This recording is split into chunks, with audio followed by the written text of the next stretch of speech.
आणि एकीकडे राज्यातल्या स्थानिक स्वराज्य संस्थांच्या निवडणुकांची घोषणा होत असताना दुसरीकडे ठाकरेंच्या शिवसेनेचे नेते हे दिल्लीमध्ये होते, त्यांच्यासोबत विरोधातले काही नेते होते आणि हे सगळेजण केंद्रीय निवडणूक आयोगाची भेट घेण्यासाठी पोहोचलेले होते। या भेटीमध्ये मतदार याद्यांमधल्या त्रुटी, दुबार नोंदणी आणि व्हीव्हीपॅट मशीनच्या अनिवार्य वापराबाबतचे मुद्दे मांडले गेले। त्यापूर्वी सकाळी निवडणूक आयोगाने विरोधकांची भेट घेण्यास नकार दिलेला। शिवसेना, ठाकरेंचा पक्ष, राष्ट्रवादी, काँग्रेस आणि मनसेच्या शिष्टमंडळाच्या ऐवजी आपण केवळ दोघांनाच भेटू अशी भूमिका आयोगाने मांडली। मात्र सगळे विरोधी पक्षनेते एकत्रित भेटीवर ठाम राहिले। दरम्यान ठाकरेंचे खासदार अनिल देसाईंनी निवडणूक आयुक्तांसोबत चर्चा केली आणि सर्व नेत्यांना एकत्रित भेटू द्यावं अशी विनंती केली।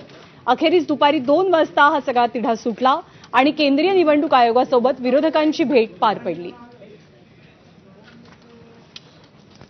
हे जे बोगस मतदार आहेत किंवा हे जे काही गडबड आहे मग आम्हाला फॉर्म 7 दाखवा।